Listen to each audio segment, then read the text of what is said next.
Então, gente, já ainda sentindo aquele carinho que a gente sentiu na hora da prece, aquela vibração boa, então sentindo esse amor do nosso Mestre querido, nós abraçamos a todos nesse instante, dizendo que é com alegria que aqui estamos novamente nessa casa espírita, onde nós sentimos um carinho imenso, até uma emoção por aqui estarmos. Bom, nosso assunto hoje é sério, como todo assunto, né, da doutrina espírita: respeito à vida. A vida, esse dom grandioso que Deus nos deu, só Ele tem o direito de nos levar de volta, tirar a vida material. Então, nós aqui estamos nesse mundo para aprendermos, para crescermos, para evoluirmos. Vamos tentar cada vez ser melhor. E vamos tentar seguir um pouquinho dessas orientações que Jesus nos deixou e que nós encontramos no Evangelho segundo o Espiritismo e no Livro dos Espíritos, para nós iniciarmos o nosso encontro hoje. A questão 880, Kardec pergunta aos espíritos superiores o seguinte: qual o primeiro de todos os direitos naturais do homem? E vejamos a resposta grandiosa desses espíritos iluminados: o de viver. Primeiro de todos os direitos, o de viver. Por isso é que ninguém tem o direito de atentar contra a vida de seu semelhante, nem de fazer o que quer que possa comprometer-lhe a existência corporal.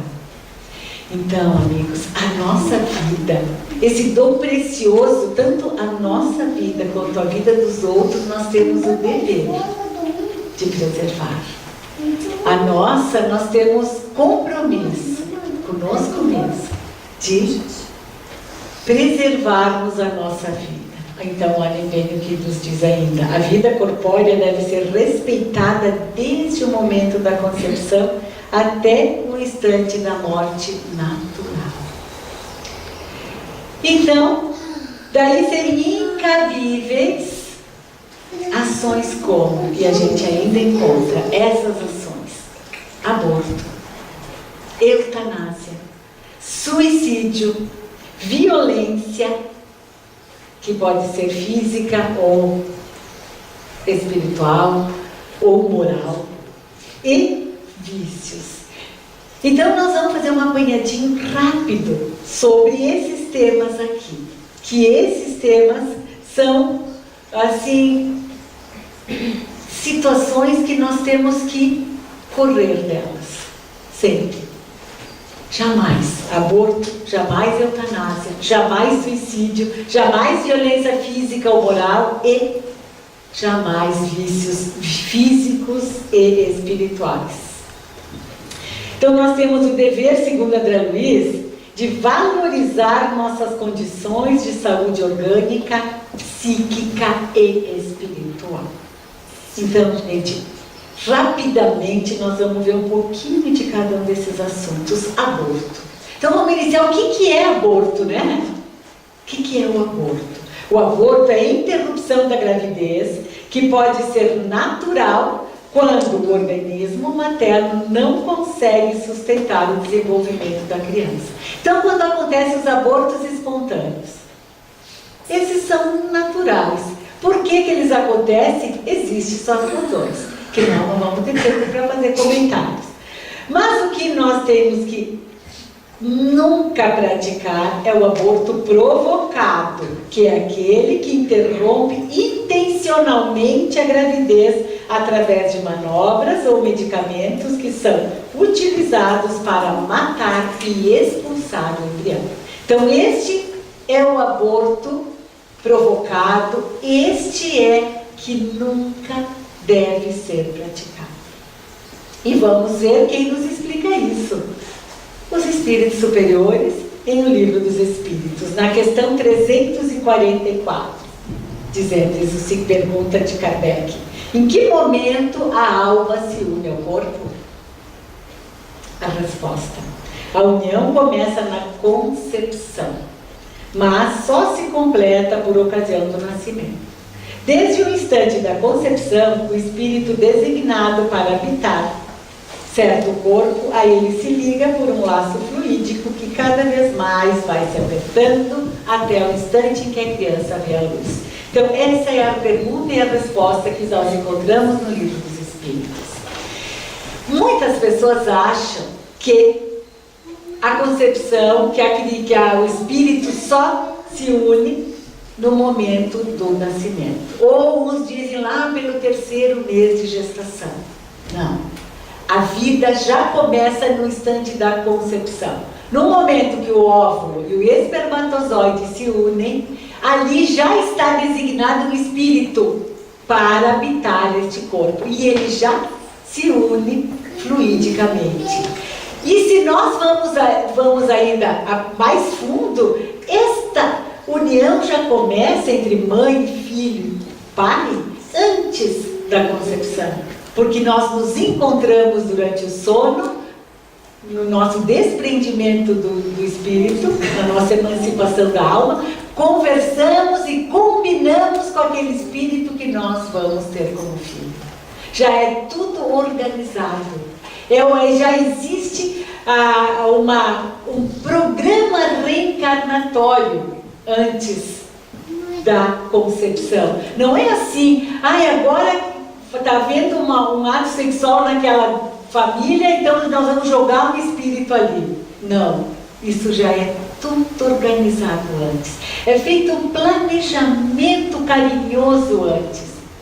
Nós, espíritos, escolhemos aquilo que nós queremos para a nossa existência, se nós temos já um discernimento. Existem reencarnações compulsórias, que também nós não vamos falar sobre isso, que nós não temos tempo. Mas é feito um planejamento, por isso aquele espírito já se une antes. No momento da concepção, já aquela alma se liga ali e aquele corpo começa a se desenvolver, aquele corpo material com o seu espírito já ligado fluidicamente.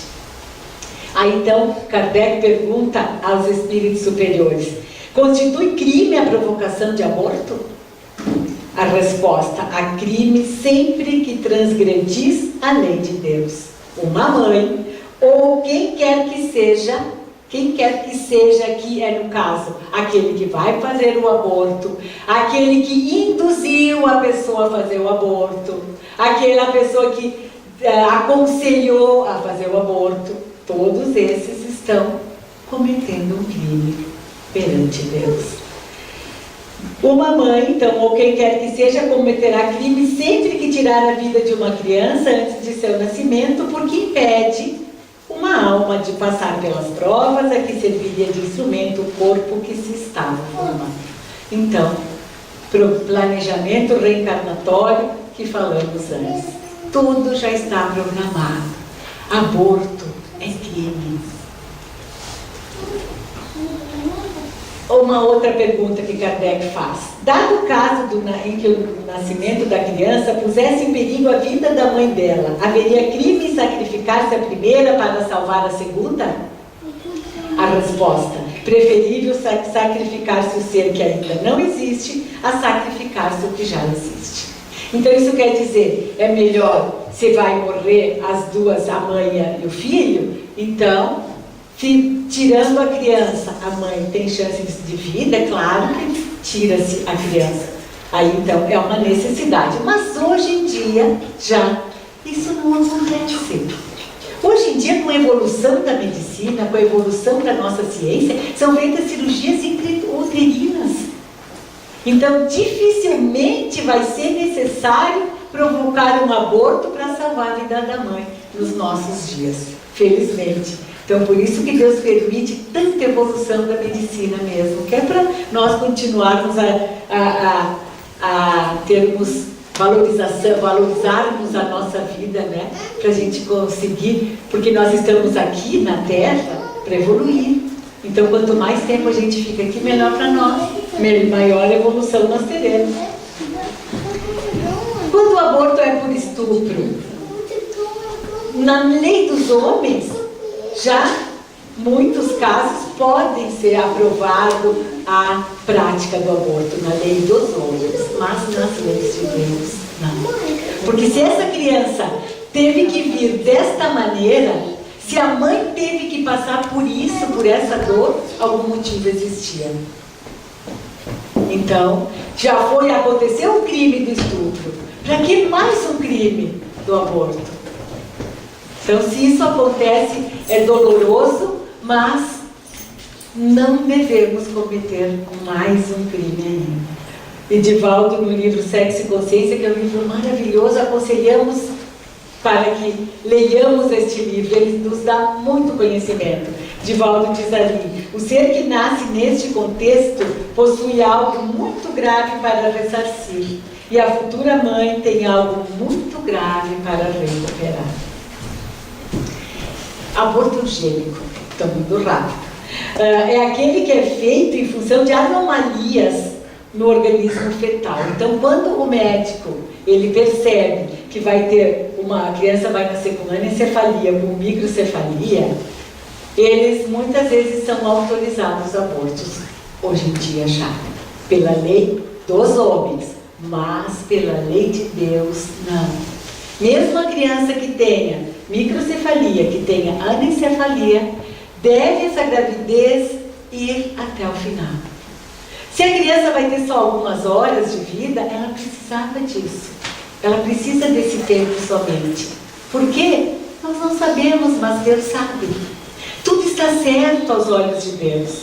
Então, se nós precisamos ter uma criança com microcefalia, infelizmente a gente acha, é uma dor muito grande, mas é necessário. Tudo tem a sua razão de ser. Então, deixemos essa gravidez adiante. Tem criança que microcefalia, que tem seres que vivem um pouco mais. Já tem prova de pessoa que fez até faculdade com microcefalia. Então, quem somos nós para achar que essa criança deve morrer ainda no ventre materno, né? Vamos deixar que ela vá até o fim. Sabemos, olhe por quê? Que o corpo é instrumento que o espírito necessita para sua passagem na vida material. Se é com defeito, assim é que tem que ser. Assim é que ele pediu para ser. Nós pedimos. E se caso não pedimos, como falamos antes, que foi uma reencarnação compulsória, o plano espiritual superior sabe a razão. Então, a liberação do aborto é crime contra a vida, que não respeita a vida. Por que abortar se podemos investir em programas de educação, em saúde, para que as pessoas evitem a gravidez indesejada? Que é outra coisa que nós nos perguntamos muito hoje. Hoje em dia, com todos os meios de comunicação, será que aquela gravidez é indesejável? Com todos os meios que existem para evitar a gravidez. Então vamos pensar antes e não depois. Então não podemos hoje em dia, com tantos métodos que existem para evitar a gravidez, antes que ela ocorra, então vamos pensar nesses métodos antes, vamos educar o nosso jovem, vamos falar no aborto na nossa casa, vamos educar essas crianças, esses jovens, para que evitem este ato, que depois vai ter repercussão de sofrimento. Se a mulher optar por assumir o filho, manter a gravidez, de volta é que diz isso, mas ela não quer, mas deixa a gravidez até o fim, tem tanta gente que quer, vamos doar então, tem tantas creches, tantos orfanatos, tantas famílias esperando crianças, não vamos abortar, vamos deixar essa gravidez até o fim e depois doemos esta criança, mas assim evitemos o aborto. A mulher que pratica aborto terá consequências graves em seu organismo. O que se faz volta. É lei, é física. Tudo que nós fazemos de errado, nós vamos arcar com as consequências desse erro. Então, o nosso organismo, o organismo da mãe que aborta, vai ter problemas nos órgãos genéticos, vai ter talvez esterilidade, infecções, angústia, depressão, obsessão causada por aquele espírito que não conseguiu reencarnar, entre outras. Então, as consequências, elas existem. Mas felizmente, nos ensina a doutrina espírita que a mulher que já realizou aborto pode diminuir ou superar as consequências desse ato através de ações no bem. Se dedicando para outras crianças. Porque muitas pessoas, ao cometerem o aborto, não sabem que crime estão cometendo. E acontece, faz. Depois que está feito, está feito. O que nós vamos fazer então para nos recuperarmos desse erro? Com ações no bem. Nós erramos, todos nós erramos na vida. Infelizmente, nós somos espíritos inferiores, então nós erramos. Mas o que nós temos que fazer? Reparar o erro. Não adianta a gente ficar se culpando, eu abortei. Não, abortei, que pena, errei, agora vou fazer coisas boas para ressarcir aquele meu erro. Vou ter atitudes no bem, vou cuidar de outras crianças. Vou lá naquela creche ajudar, vou no hospital tentar atender as crianças que estão doentes, que precisam de consolo, precisam de carinho. Vou dar carinho para outras pessoas. Então é isso que a gente precisa fazer, nos recuperar daquele erro, fazendo coisas boas. Deus não nos castiga, Ele não nos culpa, nós nos culpamos, nós nos castigamos pelos nossos erros. Então muita oração da mãe que já abortou, ou daquela pessoa que nós conhecemos que já abortou, vamos ajudá-la com carinho, não recriminar jamais. Não vamos apontar o dedo, tu abortaste, nunca. Porque a gente erra. Todos erramos de uma forma ou de outra. Vamos corrigir o erro com o amor. E Jesus nos disse através de Pedro, o bem cobre uma multidão de pecados. Que coisa boa, né? Saber que através do bem nós podemos nos recuperar de erros do nosso passado. E todos nós sabemos que erramos e erramos muito. Eutanásia, outra forma de nós não respeitarmos a vida. O que quer dizer eutanásia? Olhe bem o que significa. Significa etimologicamente bom. Thanatos é morte. Então a palavra eutanásia etimologicamente significa boa morte. No dicionário, Aurélio diz o seguinte: eutanásia é a prática pela qual se busca abreviar sem dor ou sofrimento a vida de um doente reconhecidamente incurável. Mas vamos isso na nossa língua portuguesa. Vamos ver agora o que nos diz o Livro dos Espíritos. Na questão 953. Quando uma pessoa vê diante de si um fim inevitável e horrível, será culpada se abreviar de alguns instantes os seus sofrimentos, apressando voluntariamente a sua morte? Quer dizer, praticando eutanásia?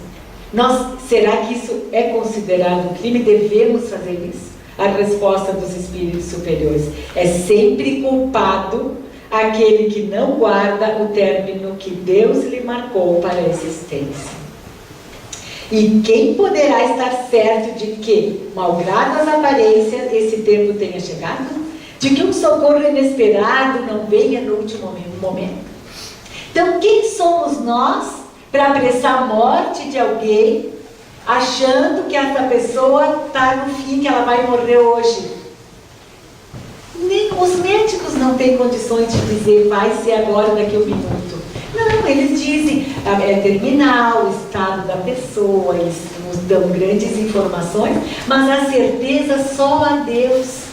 Então, será que nós temos esse direito de, através de uma medicação, fazer com que pare, a pessoa pare de respirar, com que o coração pare? Não. Só Deus sabe qual é o momento. Muitas vezes, um minuto que a pessoa fique ainda encarnada é importante. O plano espiritual superior, quando a pessoa está para desencarnar, eles vão gradativamente fazendo os cortezinhos, assim, os vasinhos.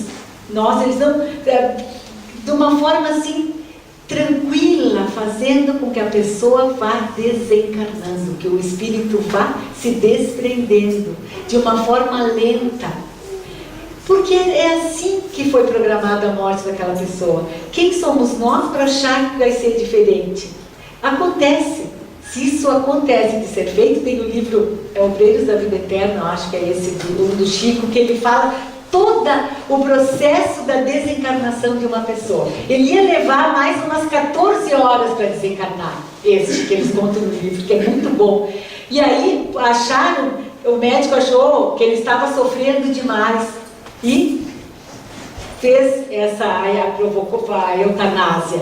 Esse espírito, ele ficou assim, num estado de dificuldade no mundo espiritual. Ele chegou e teve que ficar mais tempo ainda, assim, perturbado por causa da eutanásia. Se tudo tivesse acontecido conforme o plano espiritual estava programando, estava fazendo, esse espírito teria chegado muito melhor.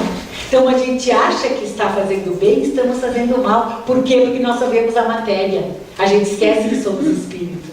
Nós vemos a matéria. No dia que nós não enxergarmos mais o ser humano como uma matéria, e sim como matéria e espírito, a eutanásia vai ser banida da Terra. Ninguém mais vai falar em eutanásia. Porque a gente sabe que mata o corpo, mas não mata o espírito. Eu vou pular aqui. Então, jamais, em hipótese alguma, será justificável a eutanásia. Devemos esperar sempre que se cumpra as determinações divinas para que haja a felicidade do espírito que retorna ao lar. Suicídio. Suicídio acontece muito, né? Nós podemos dizer que o suicídio é uma calamidade pública. No livro Consolador, Chico Xavier pergunta a Emmanuel: quais as primeiras impressões dos que desencarnam por suicídio, os que chegam quando eles chegam do lado de lá? A primeira decepção que os aguarda é a realidade de que a vida não se extingue com a transição da morte do corpo físico.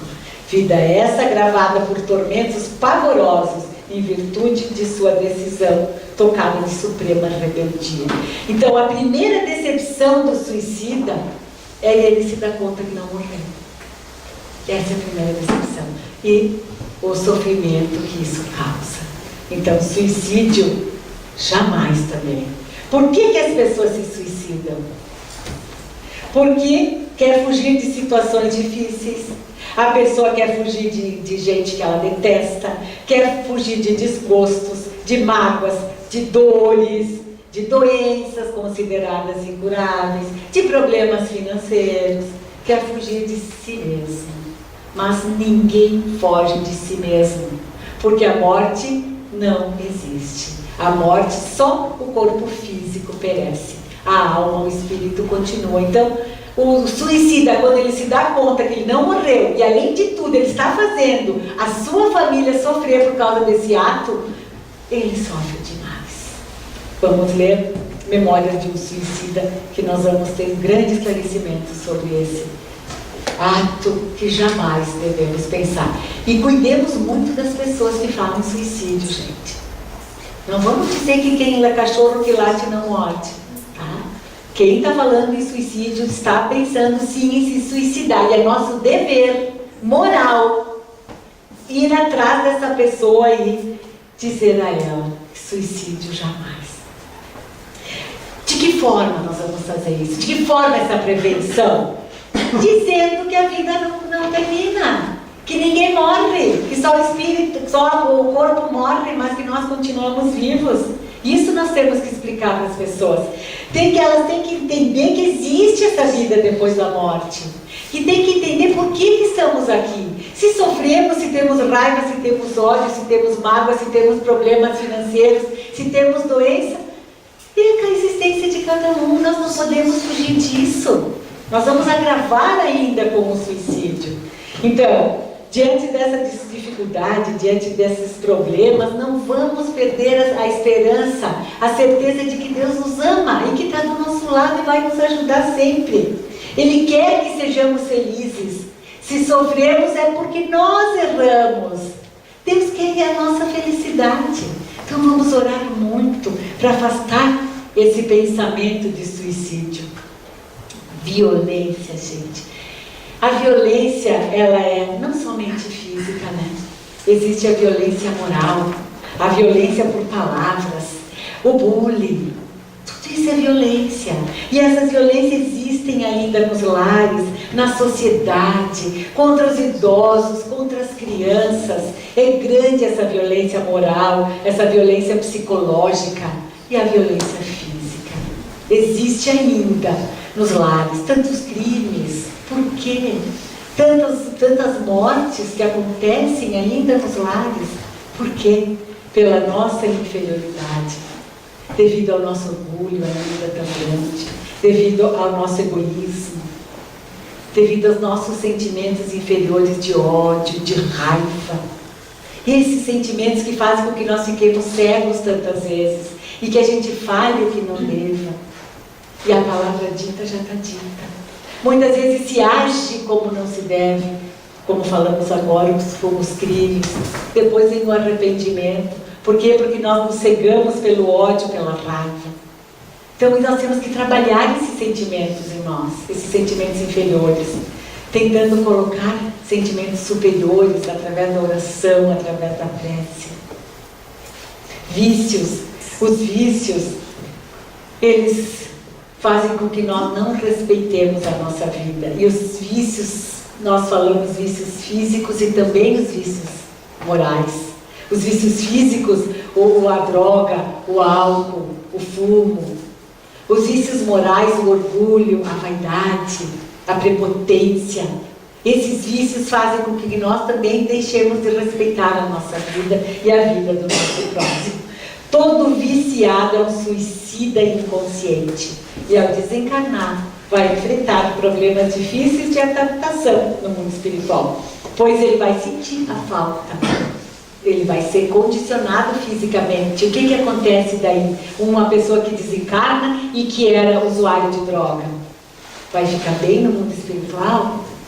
Não, ele vai ficar por aqui, porque ele vai sentir falta da droga. E ele vai ficar perto de quem é usuário de droga, para ele poder sentir também este prazer.